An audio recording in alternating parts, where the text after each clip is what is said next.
There is piece in Christ എന്ന് പറയുന്ന മനോഹരമായൊരു ഗാനമുണ്ട്. അതിൻ്റെ വരികൾ ഇങ്ങനെയാണ്: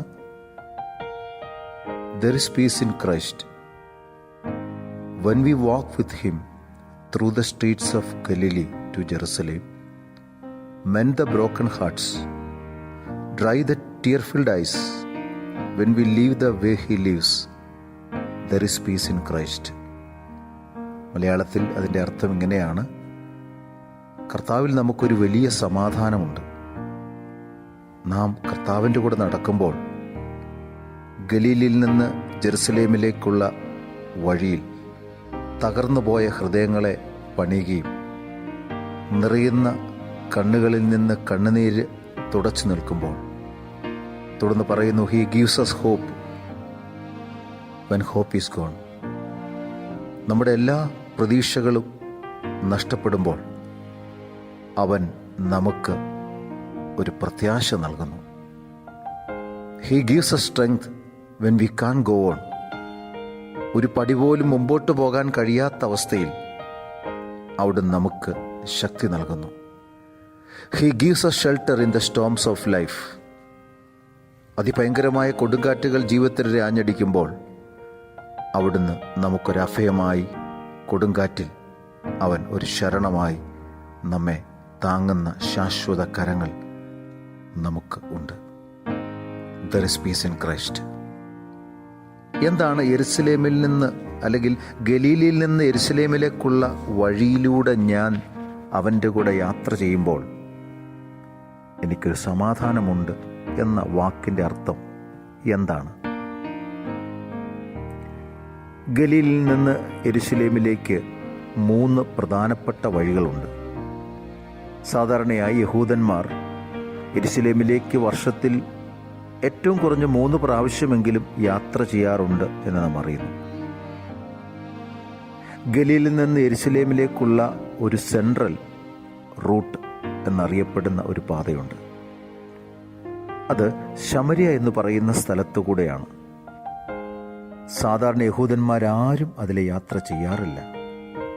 കാരണം യഹൂദന്മാരും ശമര്യരും തമ്മിൽ വലിയ പ്രശ്നങ്ങളും ഒക്കെ ഉണ്ടാകുന്ന ഒരു ചരിത്രമൊക്കെയും ജോസിഫസിൻ്റെ പുസ്തകങ്ങളിൽ നാം വായിക്കുന്നു.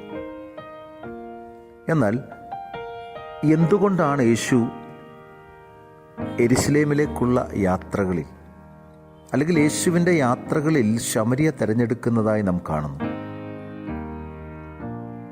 യോഹന്നാൻ സുവിശേഷം 4-ാം അധ്യായത്തിൻ്റെ 4-ാം വാക്യത്തിൽ നാം വായിക്കുന്നു, അവൻ ശമരിയയിൽ കൂടെ കടന്നു പോകേണ്ടി വന്നു. എന്തായിരിക്കാം കാരണം? അവിടെ തകർന്നുപോയ ഒരു ഹൃദയമുണ്ടായിരുന്നു. ശമരിയയിൽ വെച്ച്, ആ കിണറ്റിൻ്റെ കരയിൽ വെച്ച് കർത്താവ് ആ ഹൃദയത്തെ പണിയുന്നതായി നാം കാണുന്നു. മനം തകർന്നവരെ അവൻ സൗഖ്യമാക്കുകയും അവരുടെ മുറിവുകളെ കെട്ടുകയും ചെയ്യുന്നുവെന്ന് 147-ാം സങ്കീർത്തനത്തിൽ നാം വായിക്കുന്നു. പേര് പോലും പറയപ്പെടാത്ത, എല്ലാവരാലും ഉപേക്ഷിക്കപ്പെട്ട, ജീവിതത്തിൽ യാതൊരു പ്രതീക്ഷകളുമില്ലാത്ത, പ്രത്യാശ അറ്റുപോയ ഒരു സ്ത്രീയെ കർത്താവ് ആരാധനയെക്കുറിച്ചുള്ള മനോഹരമായിരിക്കുന്ന തിരുവചനങ്ങൾ സംസാരിച്ച് അവിടെ ഒരു ഹൃദയത്തെ പണിയുന്നതായി നാം കാണുന്നു. അവിടെ ക്രിസ്തുവിൽ നമുക്ക് ഒരു സമാധാനമുണ്ട്. രണ്ടാമതായി യഹൂദന്മാർ യാത്ര ചെയ്യുന്ന ഒരു റൂട്ടാണ് അല്ലെങ്കിൽ വഴിയാണ് ഈസ്റ്റേൺ റൂട്ട് എന്നറിയപ്പെടും, കിഴക്കൻ പാത.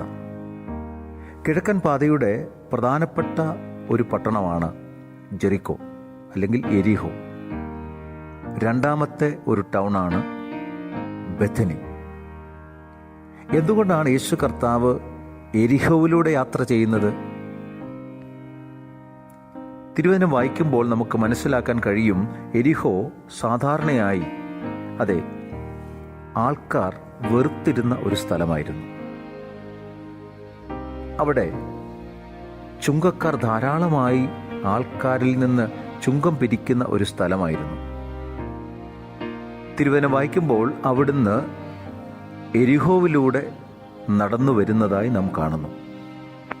ആത്മാവിൽ നാം കാണുമ്പോൾ അവിടെ സക്കായി ആ മരത്തിൻ്റെ മുകളിൽ ഇരിക്കുന്നതും അവൻ യേശുവിനെ കാണുവാൻ ആഗ്രഹിക്കുന്നതും ജീവിതത്തിൽ സമാധാനവും സന്തോഷവും ഇല്ലാതിരുന്ന ആ മനുഷ്യൻ, അവൻ യേശുവിനെ കണ്ടുമുട്ടി.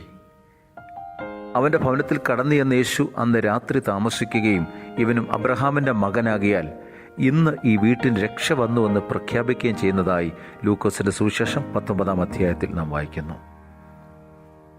ആ പാട്ടിൽ പറയുന്നത് പോലെ ക്രിസ്തുവിൽ അവനെന്ന് ഒരു സമാധാനം ലഭിച്ചു.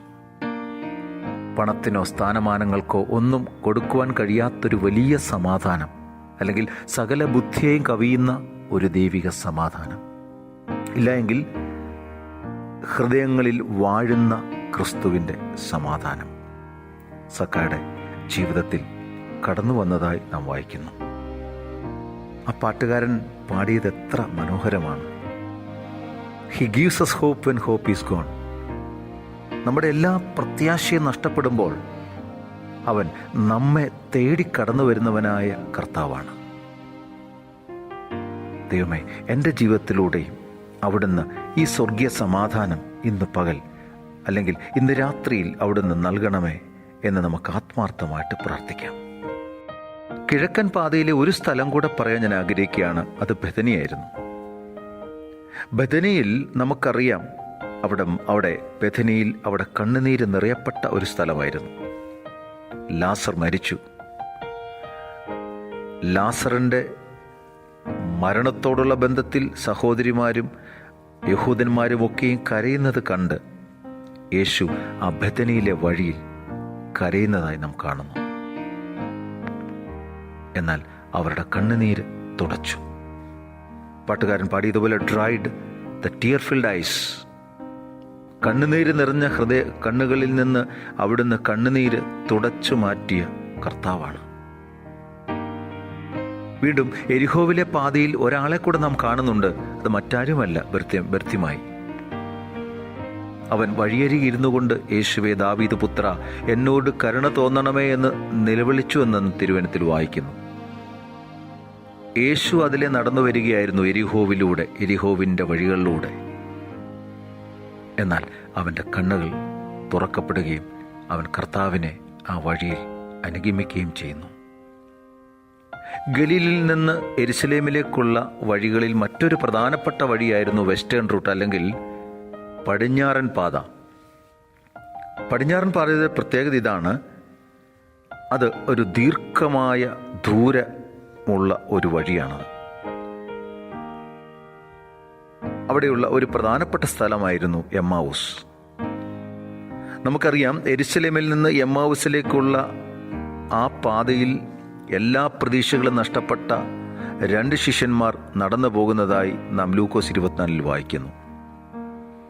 എന്നാൽ ഉയർത്തെഴുന്നേറ്റ ക്രിസ്തു പൊടി പിടിച്ച പാതയിലൂടെ 7 മൈലുകൾ സഞ്ചരിച്ച് അവരോട് തിരുവചനങ്ങളെ സംസാരിച്ച് ഭവനത്തിലെത്തിയപ്പോൾ ഞങ്ങളോടുകൂടെ പാർക്ക് എന്ന് പറഞ്ഞ് അവനെ നിർബന്ധിക്കുകയും അവൻ അപ്പം നുറുക്കിക്കൊടുത്ത് അവർക്ക് അപ്രത്യക്ഷനായപ്പോൾ എമ്മാവൂസിൽ നിന്ന് യെരുശലേമിലേക്ക് സന്തോഷത്തോടുകൂടെ മടങ്ങിയ 2 ശിഷ്യന്മാരെക്കുറിച്ച് നമുക്കറിയാം. ഏതു പാതയായിക്കോട്ടെ, നമ്മുടെ പാതയിൽ നമ്മുടെ കൂടെ വരുന്ന ഒരു കർത്താവുണ്ട്. ഇന്ന് നമ്മുടെ ജീവിതത്തിൽ സമാധാനമില്ലയോ? നിരാശ കൊണ്ട് നമ്മുടെ ഹൃദയം തകർന്നിരിക്കുന്നുവോ? ഏതു വഴിയിലൂടെയാണ് നാം ഇന്ന് യാത്ര ചെയ്യുന്നതെങ്കിലും He gives us hope when hope is gone. He gives us strength when we can't go on. He gives us shelter in the storms of life. When there is no peace on earth, there is peace in Christ. ഈ ലോകത്തിൽ ഒരു സമാധാനവും ഇല്ലാത്തൊരവസ്ഥയിലാണെങ്കിലും ക്രിസ്തുവിൽ ഒരു സമാധാനമുണ്ട്. ദൈവമേ, ഞങ്ങളെ സഹായിക്കണമേ. ഞങ്ങൾ അങ്ങയോട് ചേർന്ന് നടക്കുവാൻ ഞങ്ങളെ തന്നെ ഏൽപ്പിച്ചു തരികയാണ്. ഞങ്ങളുടെ ജീവിതത്തിൻ്റെ എല്ലാ പാതയിലൂടെയും അവിടുന്ന് യാത്ര ചെയ്ത് സകലത്തിലും ഞങ്ങൾക്ക് തുല്യനായി പരീക്ഷിക്കപ്പെട്ടവനായ കർത്താവേ, അങ്ങിൽ ഞങ്ങൾ ആശ്രയിക്കുന്നു. ഞങ്ങളെ അനുഗ്രഹിക്കണമേ. ആമേൻ.